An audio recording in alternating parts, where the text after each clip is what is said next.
Hey everyone, Phil Bullock here with Noble Engineering Services. We're going to do today an EFE, an Engineer's Foundation Evaluation for this home.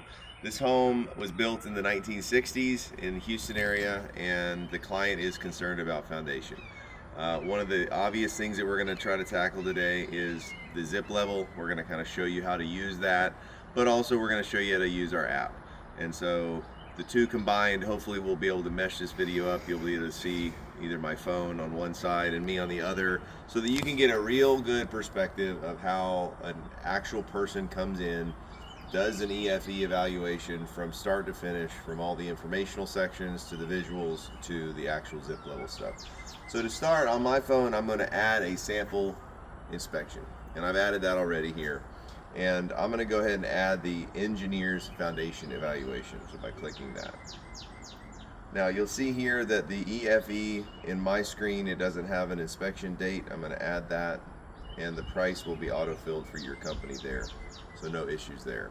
But where we're going to start this this discovery process is with this report.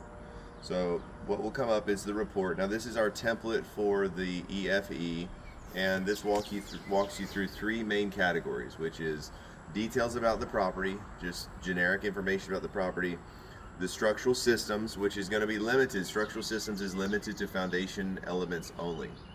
Structural systems in a standard home inspection report is going to be electrical and plumbing and things.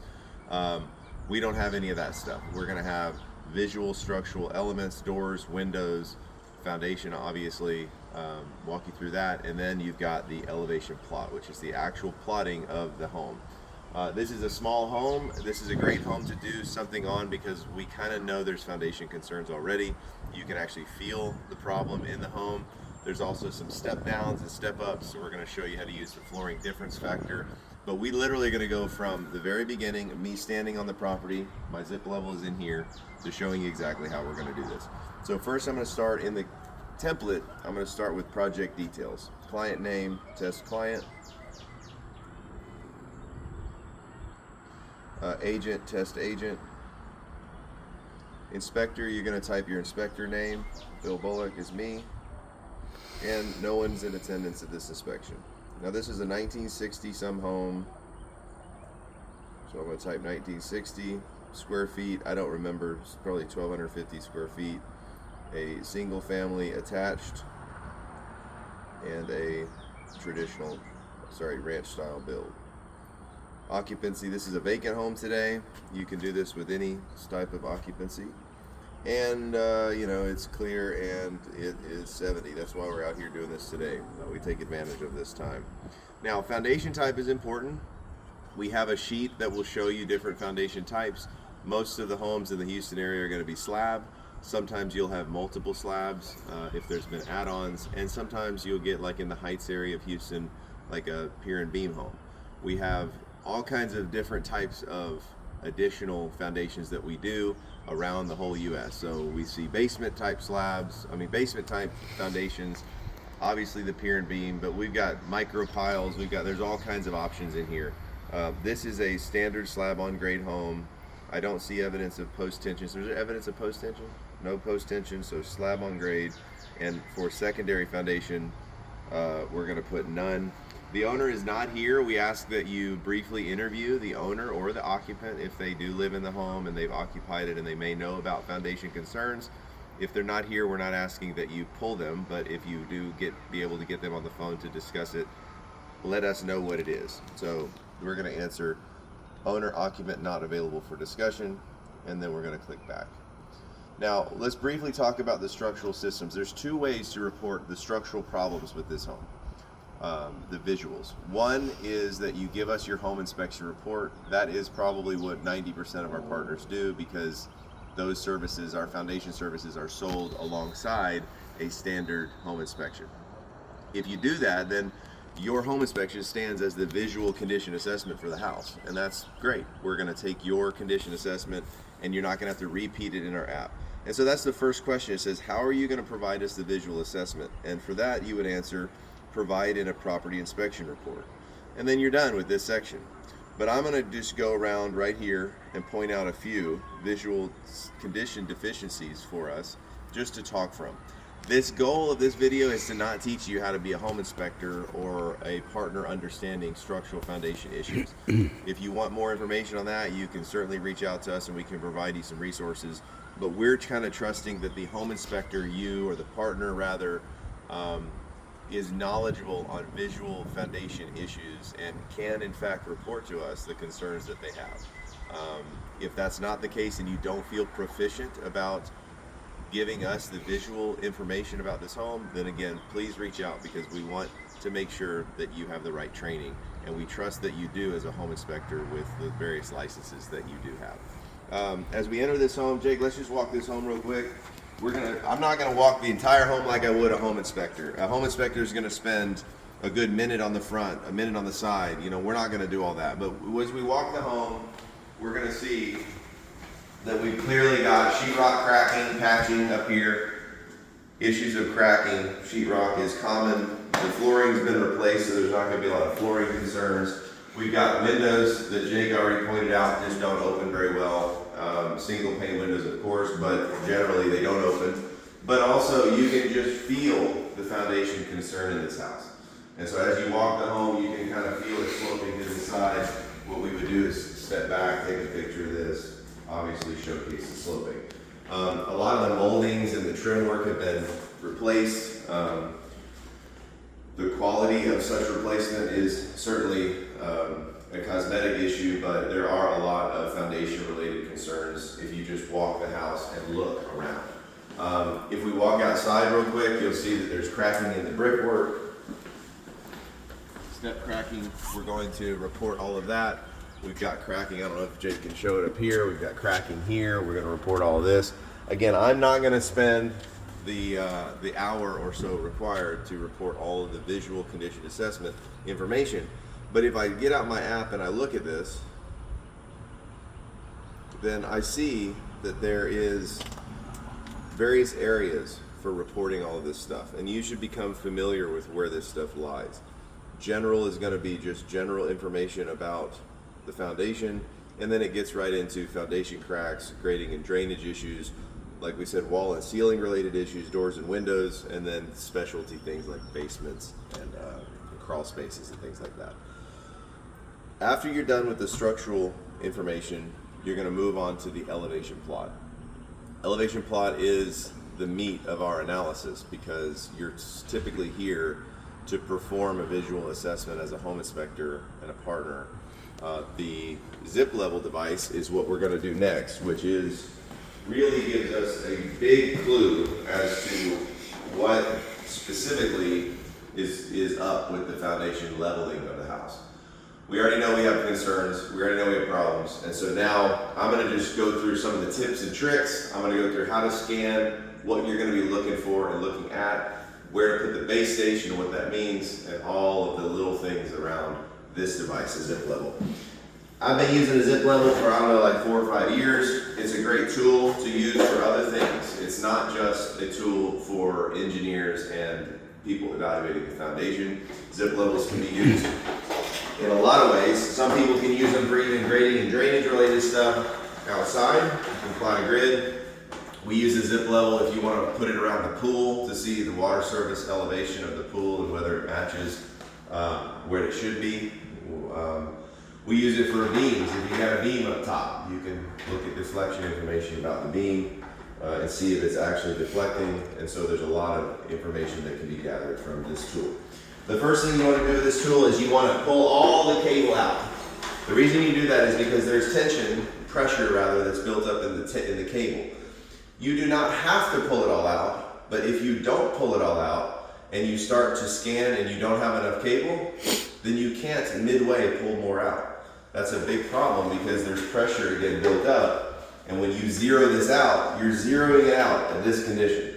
So if you think this is enough cable to do the home, you can zero it out. I just say pull it all out because you don't want to be stuck in a situation where you've got part of the home you can't do and you got to go recheck or redo everything else. So this is the zip level B. I think it's 75 feet. This is more than enough, and more than enough for smaller homes, even larger homes. And we are going to go over real quick, you know, probably towards the end, how we would handle multiple units and things like that. But 75 feet is a radius, so 75 feet around the middle. This is why you want to make sure and put your zip level in a place where you can reach all of the house. If you take your zip level and I put it on this wall over here, can I get to the other side of the home? Maybe, maybe not. So in this house I could, but in some homes you can't. So I'm going to place it right here. Now, that is not the base station, okay? People think that, well, the real is the base station location, and that's not the case. The base station is where you zero out this thing. And that's super important to understand because the real goes in the place where you can reach the stuff the most. The base station location you report to us goes in a place where it makes sense for discovery later, where it usually is repeatable, and where most people by industry standard place it. And that's usually at the front of the door. So that's what we're going to do today. If I place this puck right here in the middle of this room, that's fine, but can I actually find where the exact location is later? Probably not. It's very hard. And so we're going to take it, and instead of putting it in the middle of the room like we would the reel, we're going to put this at the front door. Now when you turn on your zip level, you want to make sure that the temperature variations in the home, what's a better way to say it? We want to make sure that the temperature has kind of standardized, or it's leveled out. You don't want to take a zip level that's been sitting in a freezing car all night or something, bring it into a heated home, and don't give it time to just settle. So we're going to assume that we have. What we like to do is bring it into the home when you do the home inspection, do your home inspection, and then when you get to this, then it clearly has leveled off. If you're not sure about it and you start seeing elevation changes during your scan, then that is one of the main reasons why you would see small elevation changes, is because of temperature changes happening in the tubing while you are working. If you have a calibration issue, or if you're like off by a wide range, those are usually like the device is broken. But if you have small changes going on and you're seeing them visually and you're like, what is going on? A lot of times it's from temperature changes in the tubing. And that's why you would get results that are like, wow, this side of the home is an inch lower than that side, but it's actually not if you redo it, because while you were working, the temperature changed. This is reading minus 0.05. Whatever, it doesn't matter because we've just turned the device on. What you're going to do is hold the zero out button, and that's going to zero the puck. Once the puck's been zeroed, then we do two things. We're going to take our app, and under the elevation plot section, we're going to click base station.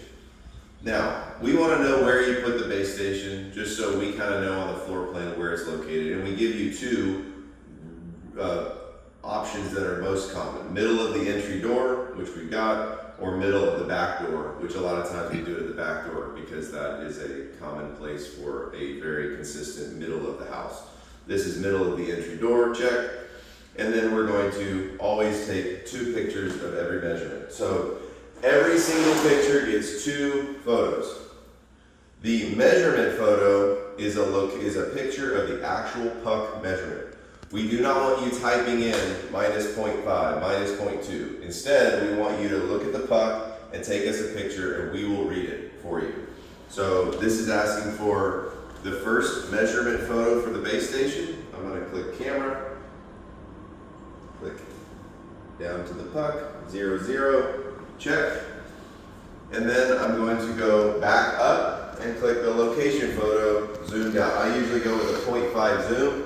The 0.5 zoom will allow us to really see that the puck is located in the middle of the door, center of the entryway, and that way it can be repeatable. Now we're done with our base station. Now we're ready to scan the rest of the home. So I'm going to click back.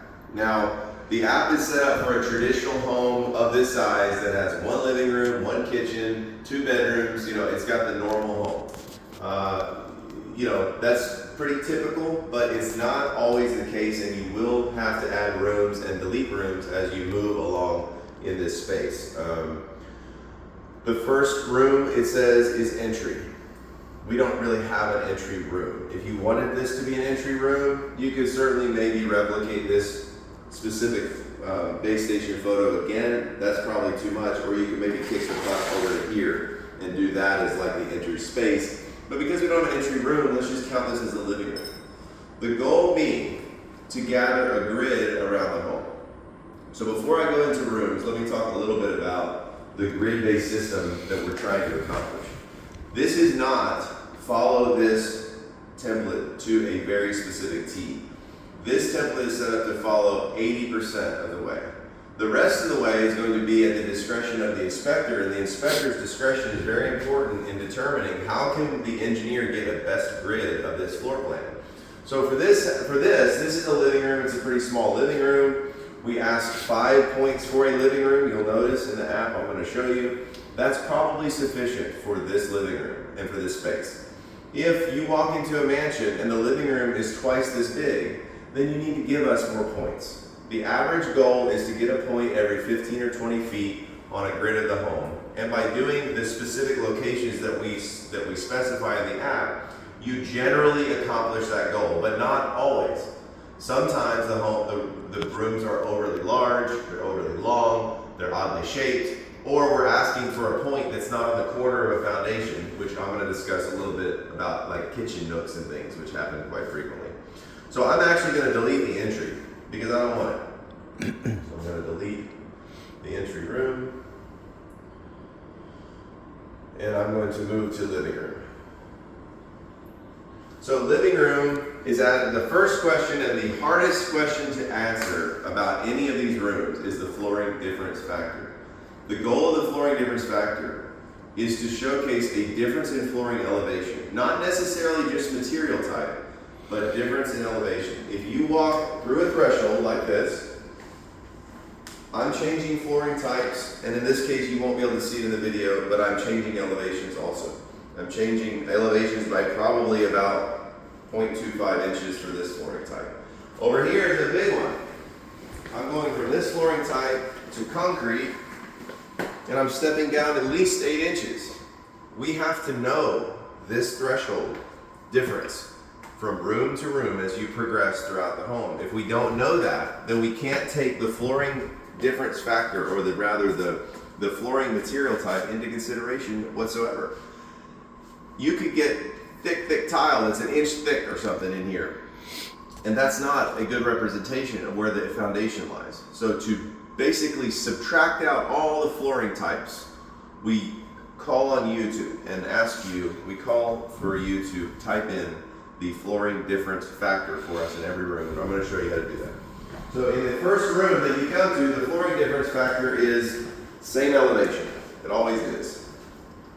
It could be debated, I guess, that we even include this is the first room for flooring elevation, flooring difference, because this is the baseline room for what material type. If you have this material type in the whole house, then the answer to that question, flooring difference factor, is same elevation for every single room. You're not transitioning different types of materials, and so you're not transitioning different types of different elevations, and therefore it's the same. So same elevation. We're going to do the measurements now, and the measurements work just as I just showed you with the base station. The only difference here is that we're going to ask you, in the case of the living room, for 6 points, and those 6 need to make sense again on a grid level. In this case they do, and in most cases they will.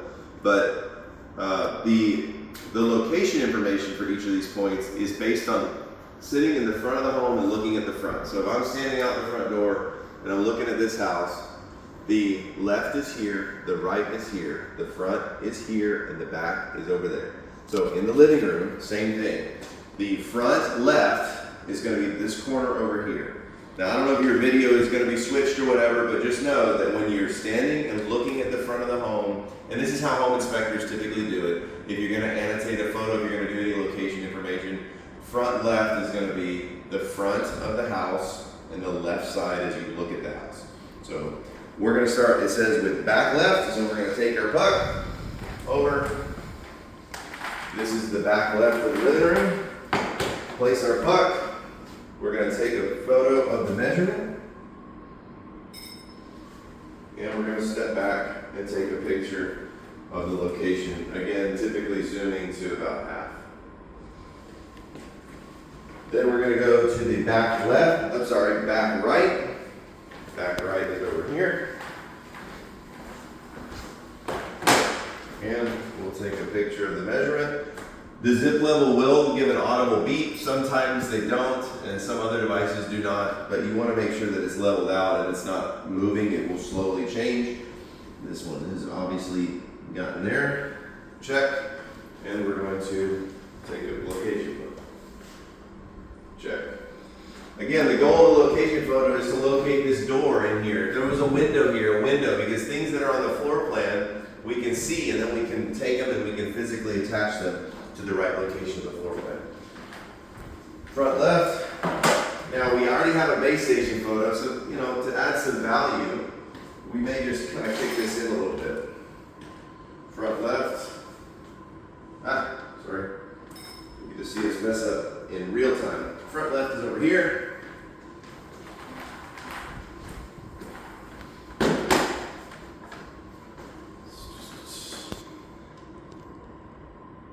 It's level. You can hear it beep. Location photo. I'm going to get the little corner of the window in here because I know that's a valuable element to matching it up on the floor plan. And then we're going to go over here to front right, which is this location. Link to the beeps. And location photo. Now it's going to ask me, I'm getting the door in this photo, the wall, and trying to get that little arch in there as well. Now it's going to ask me for middle of the room.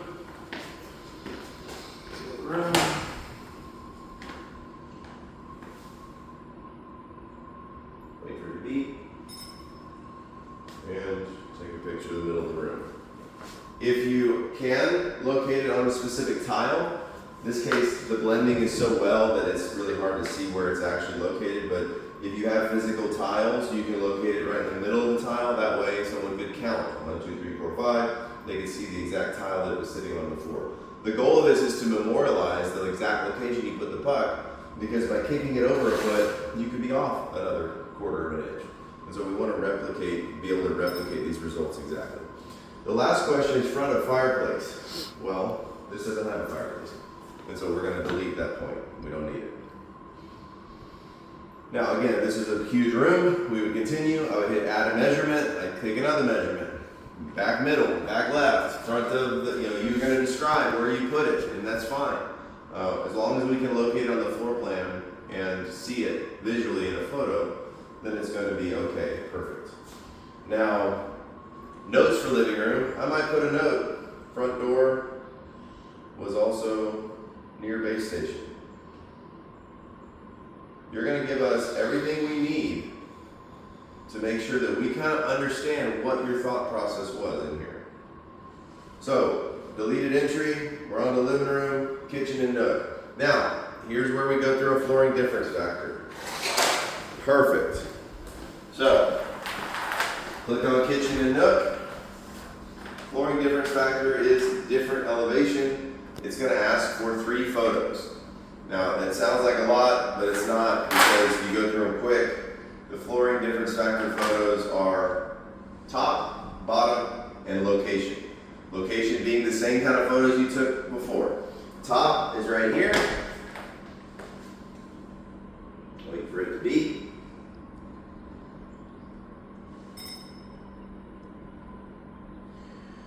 Bottom is right here.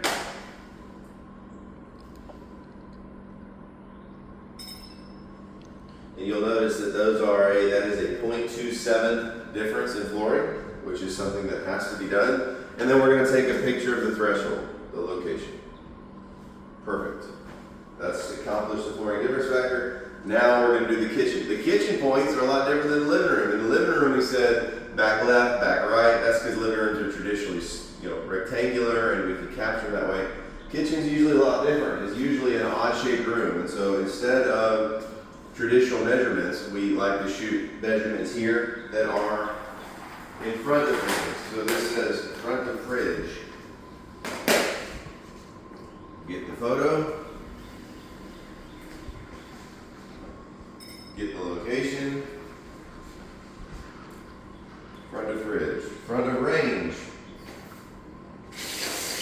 These are delicate. No, I wouldn't kick them too hard, but sometimes you can move them around with your foot. Front of range.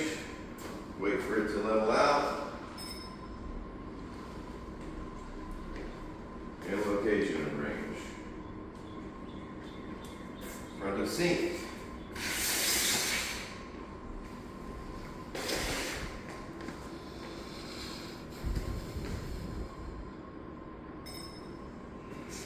Location of sink. And this says then front of pantry. There is no pantry, so that would be a good one to delete. And this says middle of nook. A nook for us is like a little bump out that you would have a little table. That's not a dining room. A dining room is a separate room, and that has 4 points. A nook would be a bump out because the foundation protrudes in that location, and it's common that we see cracking and different types of interaction there. So we want one of the nook. There's not a nook here. Delete that one. Any notes? No notes on this one. Next room. Dining room. We don't have a dining room, so we're going to delete that one.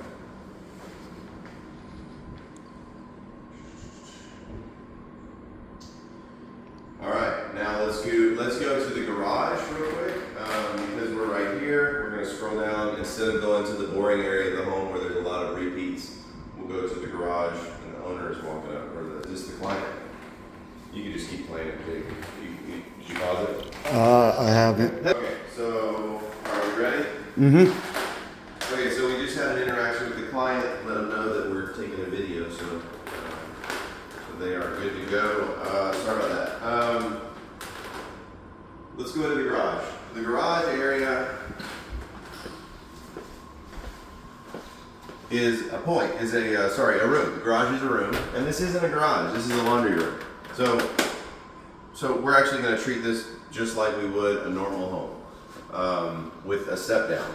Now the question becomes, with step downs this large, this isn't technically a flooring difference factor because it's really a different part of the home that maybe has a different slab.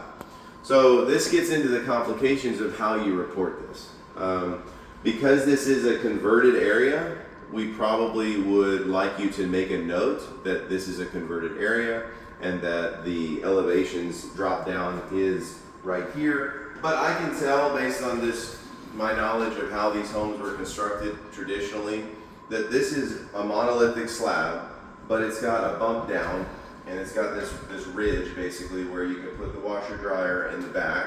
And then this was the 1-car garage that has been converted to a bedroom. So in this case, we will actually treat this just like we would a garage, but we're going to put it in the individual rooms because the floor plan is going to show that this is the this is the laundry room, and this is the bedroom. So in this case, it's super simple. We go into laundry. We have another visitor, or no? He's the guy that was doing the windows. Oh, window guy. Okay. So in this case, we go to laundry. We select flooring difference factor as different elevation. We're going to do the top. We're going to do the bottom.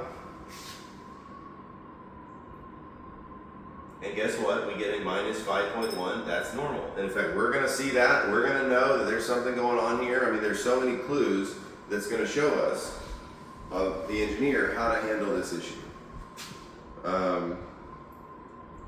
Okay, then we go into measurements. The only thing we need in the laundry is it says the middle of the room. But guess what? This laundry is on the corner of the slab. And so middle of the room makes sense for most laundries, but it doesn't in this case for a grid-based system. I'm going to try to gather a point way over there as far as I can, and that way we get 2 points. So I'm going to get the middle of the room. I'm going to push it a little this way. Our photos will show that. Measurement. Location. And I'm going to add a point over here.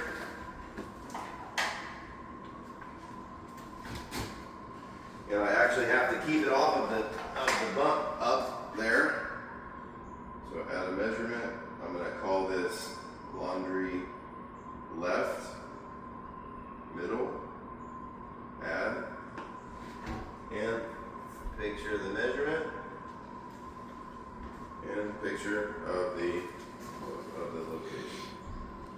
Now, I could also, this is great, this is a kind of a complicated scenario. I could show you how to do this bump up too if we wanted to. But actually we've captured most of this grid space. We kind of understand where we land with this. We can actually bring up the elevation in our model because you've given us flooring difference factor. And so I'm not going to shoot points in this area, but I'm going to make a note. I'm just going to make a note. Laundry has a lip, and I did not measure it. Just let us know very clearly where you're landing with it and why, and we should be able to put it together. Okay. All right, come on in here, Jake. Bedroom. This is we'll call this the guest bedroom. One thing to know while I'm kind of fixing my cable here is you never want to stand on your cable and you never want to pinch your cable. That will obviously cause pressure differences. They'll go back if you resolve the problem, but sometimes I have a client that's walking around with me and stepping on my cable, and I have to make sure and let them know, hey, don't step on my cable because it will affect the measurement. Okay, this is the front left over here. Start back left. Measurement.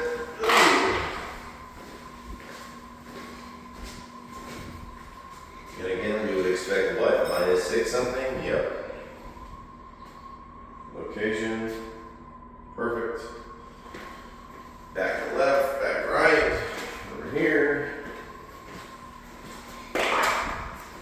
Remember, we took a shot over there already. We took one there. We're kind of getting a good grid here. You know, I don't want to, if I took a shot already right there and I take another one here, that's not a great shot. That's just two of the same shot, and they may disagree and cause issues. Okay. And location. So just keep in mind the goal. The goal is to get a grid. Front right. Here.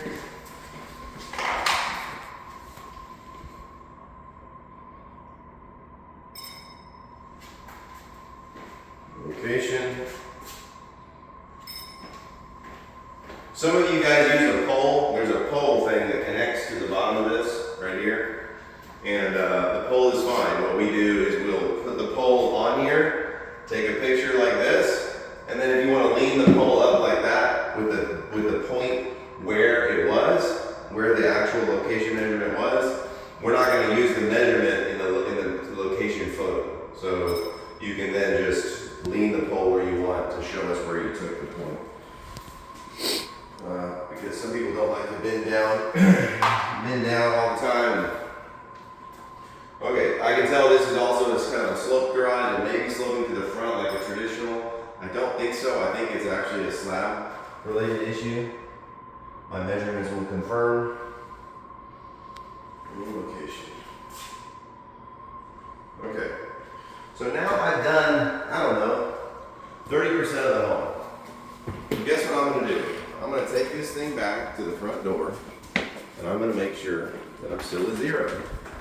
I'm doing that to double check to make sure that I don't have an issue with my cable, there's no calibration problem, and that there's no temperature problem and temperature variation in this system that can be causing me an issue.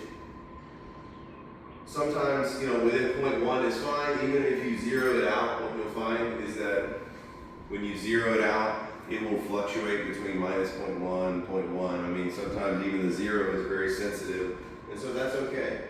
This is giving me a +0.1, +0.0, no, 0.1, and then it got back to 0. So it's right where it should be.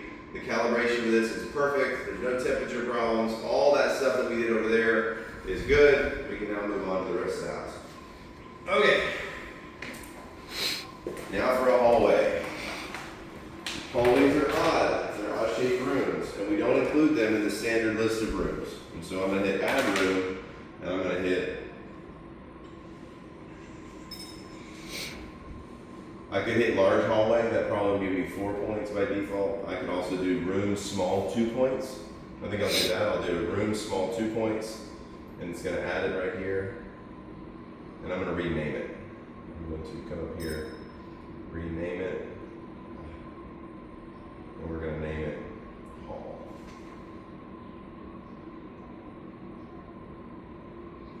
Sorry. Hall. Now again, the grid-based system is the best approach. The first point, point 1, we could rename it if we wanted to and say front of hall. It's called point 1. As long as I give good information about where it's located on the floor plan, I think that's probably descriptive enough for this. That is certainly subjective. Point 1, I'm going to put right here, knowing I took a point right here already, and we got a flooring difference factor to deal with. Sorry, I'm going to take the point because I got it down, then I got to go back and do flooring difference. Okay. Location. Is this a different flooring? You say, well, we did the kitchen and this matches the kitchen floor. No, it's from the base station. So the base station location is there. This is this gray flooring material. Anything that has this gray flooring material and it pretty much seems like it's the same installation method, they didn't install something under it, you can say same flooring. As we move from room to room, then it's going to become different flooring. And actually, I kind of said that wrong. Just because, like, in fact, these rooms have the same gray flooring. So I'm going to do a flooring difference factor from room to room. So this is actually a great example of how this works. So point 1's done, flooring difference factor is different elevation. I'm going to do the top. I'm just going to run it quick. Top, bottom. Bottom and location. And then I said in the hallway I was going to gather 2 points, which is going to be down here.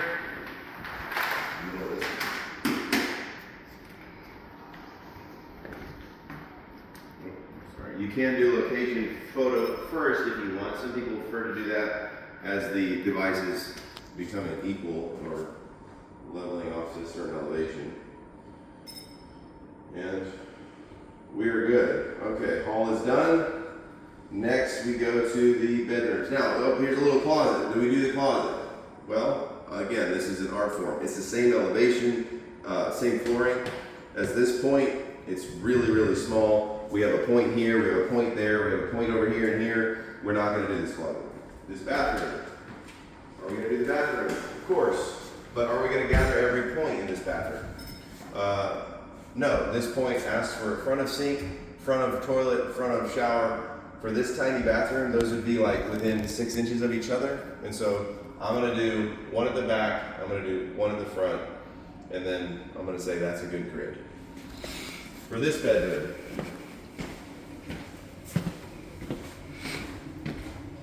this is another bathroom. That's an even smaller bathroom. This is just a half bath, 1 point. Front left, front right, back left, back right. I may shoot one in that closet back there. I could even add that to the bedroom location if we wanted, and then just make sure I show that we're doing the middle of the closet. If that closet was on the back corner of the slab, absolutely. In fact, we may have an example of that. But if that was the back corner of the slab, I would absolutely get that measurement. The corners are one of the most important elements of understanding the whole foundation topography and getting a good feeling for what it's doing. Flooring difference factor, flooring difference factor. It's funny, this is such a small home, and you've got 1, 2, 3, 4, 5 flooring difference factors. That's not normal for a normal home. For most homes like this size, you probably have 1 flooring difference factor. You certainly don't transition from flooring difference flooring between this room, the hallway, and the living room, and everything else.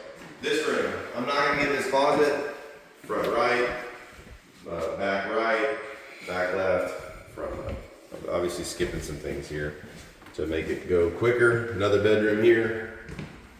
Back left, back right, front right, left. This closet, too small. That's it. All right. Once I've done all of that, the elevation plot is complete.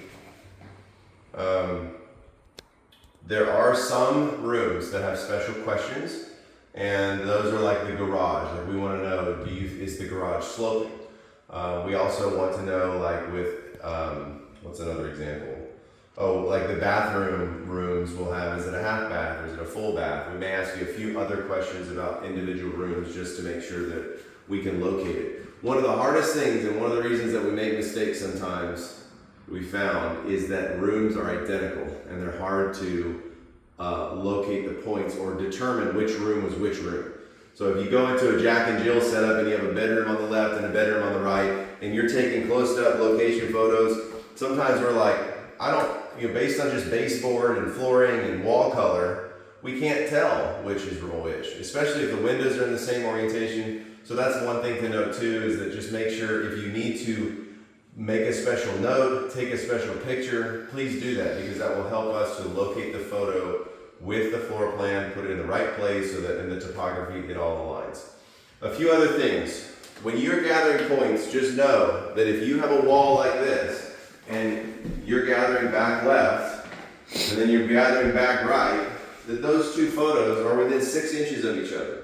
That's not necessarily a great grid spacing, and sometimes we'll ask that, well, if you know that's going to happen, pull the point out a little bit from the wall. Give us some room in between the points. In this case, that's a point that we would probably not even ask for because we haven't located the kitchen, but we've asked for that point right next to it. So there's replication sometimes. We do delete points every now and then if they're within too close to one another. We'll take one or the other, or we'll average the two together and change it into one point.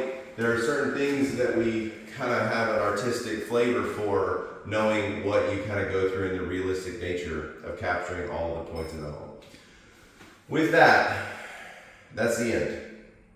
Now, the last thing you're going to do is, if you decided not to do visual condition information in the app, in our app, then you need to give us the home inspection report. So sometimes you'll pause there, you'll go publish your home inspection report, maybe you've already published it, and you'll download it as a PDF. On your phone you can do this, and then you can upload it to us as either, actually we do for Select Spectora, and some of the larger ones we do cloud-based, we have a link too. So you can give it to us as a link, or you can upload it to us. We do not care if it includes electrical, plumbing, roofing, that's all fine. We're going to pull out the foundation elements only, and we're going to use those elements as the visual condition information for our report, in substitute of what you would report in our app. I think that's it. Jake, you got anything else? I think that's it. Okay, so that would be the end of this. You're going to roll up your reel. I'll show you how to do that without tangling. It's all tangled. That's great.